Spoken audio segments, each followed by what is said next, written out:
Hello viewers, welcome to my YouTube channel Experience.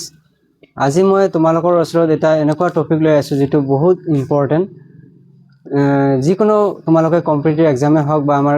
যিকোনো শ্ৰেণীৰ এক্সামে হওক এই টপিকটো বহুত দৰকাৰী হয় যে টপিকটো হল আমাৰ পৰিমিতি যে পৰিমিতি তোমালোকে জানা যে বৰ্গই হওক বৃত্ত চতুৰ্ভুজ ত্ৰিভুজ সমান্তৰিক এই সকলৰ ফৰ্মুলা বিলাক আমাৰ বহুত ইম্পৰ্টেন্ট হয় আমি এনেকুৱা গণিত যদি যেতিয়া কালি উলিয়াব লাগে বা পৰিসীমা উলিয়াব লাগে তেতিয়া আমি এই যে কেতিয়াবা মাজতে পাহৰি যাও এটো কি আছিল তো সেই কাৰণে আমি আজি এই ভিডিওত আমি এনেকুৱা কৈ জানিম যাতে আমি কেতিয়াও এটো পাহৰি না যাও তো বলক আমি এই টপিকটো আৰম্ভ কৰো পৰিমিতি তো প্ৰথমতে আমি আয়ত ক্ষেত্ৰলৈ গৈ আছো আয়ত তোমালোকে জানা সকলোৱে জানা যে আয়তৰ কেনেকুৱা হয় দুইফালে দুই সাইড বিপৰীত বাহুবিলাক সমান হয় তো যি নেকি আমাৰ কি থাকে দিক থাকে আৰু প্ৰস্থ থাকে তো আমি যদি ইয়াৰ কালি উলিয়াব যাও তো কালি জানা তোমালোকে কি হয় ফৰ্মুলা কালিৰ যেটো আমাৰ ফৰ্মুলা হয় ফৰ্মুলাটো হ'ল দিক পূৰণ প্ৰস্থ যে আমি কি কও দিক পূৰণ প্ৰস্থ তো যদি আমি দিগক যদি আমি L বুলি ধৰো আৰু প্ৰস্থক যদি আমি B বুলি ধৰো মানে লেন্থ আৰু ব্ৰেথ যদি ভাবো আমি কি কৰিম L * B আমি কি কৰব LB বুলি ক'লে হল যে লেন্থ * ব্ৰেথ যে আমি আয়ত ক্ষেত্ৰ বা আয়তৰ কালিৰ ফৰ্মুলা কি বুলি পালো আয়তৰ কালি কি বুলি পালো দিক পূৰণ প্ৰস্থ তেতিয়া ত্ৰিভুজ তোমালোকে জানা ত্ৰিভুজ তো ত্ৰিভুজৰ কালি কি হয়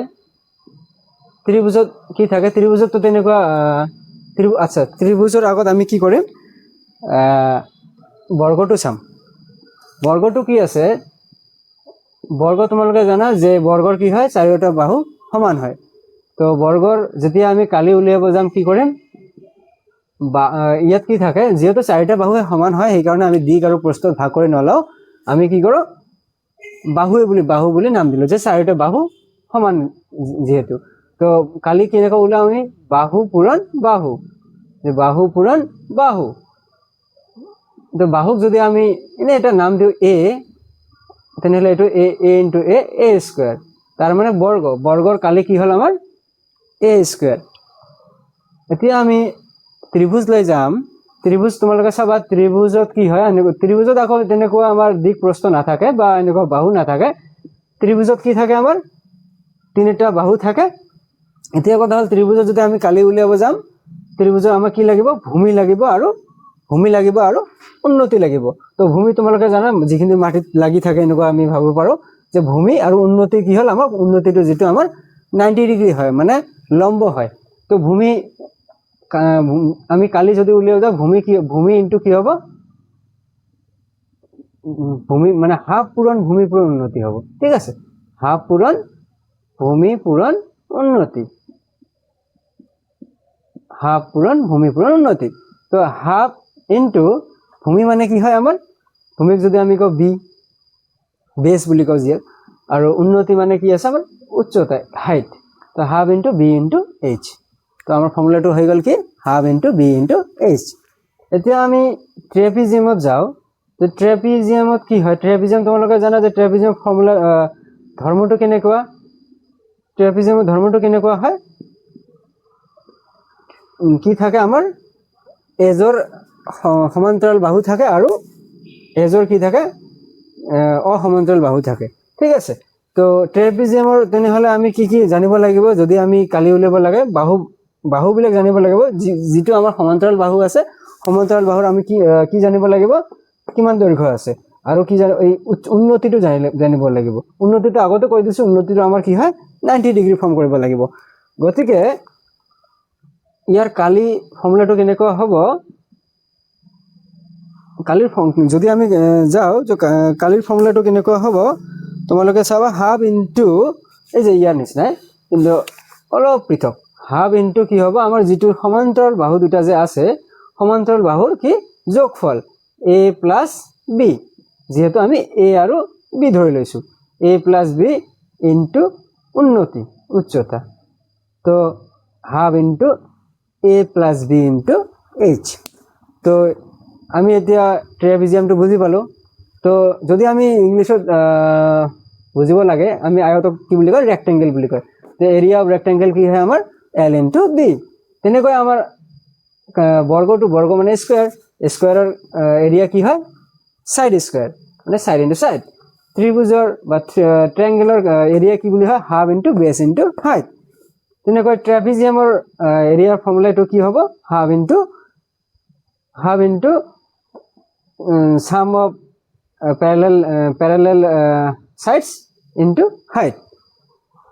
ঠিক আছে এতিয়া আমি নেক্সটত যাম বাকি বিলাকৰ যিবিলাক ফৰ্মুলা আছে আমি এতিয়া সেইফালে অলপ লক্ষ্য কৰিম এতিয়া আমি বৃত্তলৈ গৈ আছো বৃত্ত সকলে জানা বৃত্ত তো বৃত্তৰ কি থাকে আমাৰ ব্যাস থাকে ব্যাসৰ অৰ্ধ হলে ব্যাসাৰ্ধ হয় ব্যাসৰ অৰ্ধ ব্যাসাৰ্ধ তো ব্যাসাৰ্ধক যদি আমি r বুলি ধৰি লও তো বৃত্তৰ কালিটো কি পাও আমি বৃত্তৰ কালিৰ ফৰ্মুলা কি হয় আমাৰ পাই পূৰণ ব্যাসাৰ্ধ স্কয়াৰ ব্যাসাৰ্ধৰ স্কয়াৰ বা আমি কি বুলি কও পাই এই ব্যাসাৰ্ধক যদি r ৰেডিয়াস হয় পাই ইনটু r স্কয়াৰ পাই ইনটু r স্কয়াৰ r মানে ব্যাসাৰ্ধ স্কয়াৰ পাই r স্কয়াৰ ঠিক হল এতিয়া চতুৰ্ভুজৰ যিকোনো চতুৰ্ভুজৰ যদি আমি কালি উলিয়াব লাগে চতুৰ্ভুজ মানে চাৰিটা বাহু থাকে এতিয়া বেলেগৰ ক্ষেত্ৰত যেনেকুৱা আমাৰ বৰ্গ আয়ত সমান্তৰিক ট্ৰেপিজিয়াম এইবিলাক চতুৰ্ভুজ হয় কিন্তু যিকোনো চতুৰ্ভুজ এনেকুৱা যদি নামকৰণ নাথাকে আৰু যদি সাইড বিলাক যদি বাহু বিলাক যদি বেলেগ থাকে তেনেহলে আমি চতুৰ্ভুজৰ এটা ফৰ্মুলা পাও যিহেৰে আমি কালি উলিয়াব পাৰো চতুৰ্ভুজৰ কালি কেনেকুৱা হয় চাবা এটা চতুৰ্ভুজক যদি আমি দুটা ত্ৰিভুজলৈ ভাগ কৰো মাজেৰে এনেকুৱা টান দি তো কেনেকুৱা পাম আমি দুটা উচ্চতা পাম h1 h2 পাম মানে কি এই যে এইটো শাখাৰ যেটো উচ্চতা বা লম্ব বা উন্নতি বুলি কয় যে h1 আৰু এটুকে h2 তেনেহলে ফৰ্মুলাটো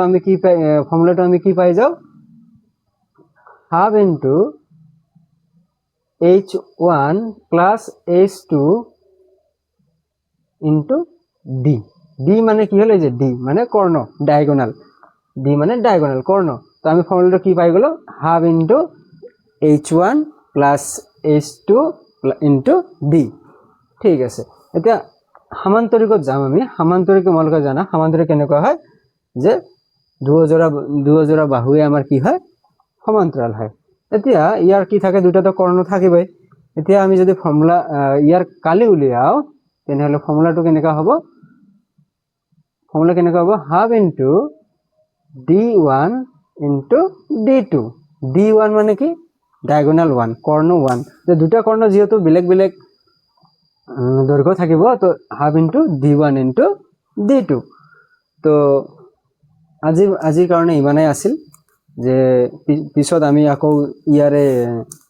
যিবিলাক আমাৰ 3D পিকচাৰ আছে ত্ৰিমাত্ৰিক ছবিবিলাকৰ আমি